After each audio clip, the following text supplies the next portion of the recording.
Hey, what's up guys, I'm Michael King back again with an analysis video. So today we're going to analyzing the EURUSD, and you can see this EURUSD on daily time frame.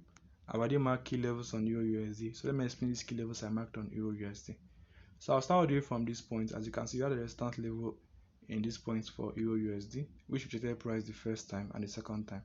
So when price rejected the first time, price fell down to this point, and this level serves as a support level. As you can see, this level rejected price, and price made an attempt to retest the resistance level.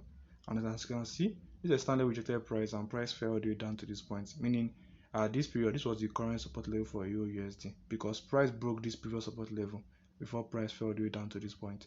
So this level rejected price, and primary attempt to retest this support level. As you can see, this support level stands as a resistance level, and rejected price the first time, second time, and the third time.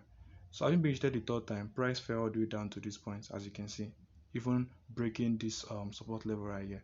So price fell down all the way to this point, and primary attempt to retest this level, and you can see this level rejected price, and price fell down all the way to this point.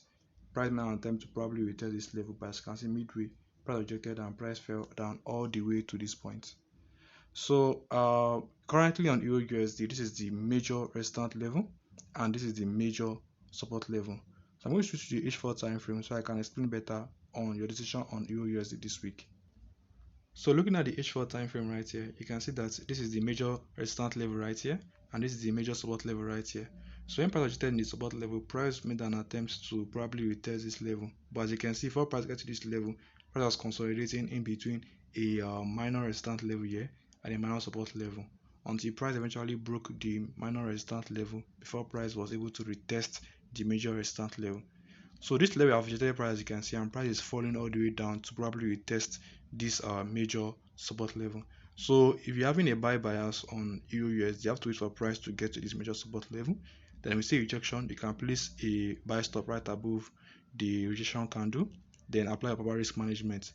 But be careful of this major resistance level right here, also the resistance level right here, and the resistance level right here, because they can stand as levels to reject price, and price might fall down further. So if you're thinking of selling EURUSD, then probably you have to wait for price to maybe reverse to retest this minor resistance level right here. So you see rejection right here, you can place a sell stop order right below it and apply your proper risk management, but be careful of this major support level right here. So that's all on EURUSD analysis. If you do enjoy, please hit the subscribe button, so share to your friends and like the video, and I'll see you in the next video. Peace.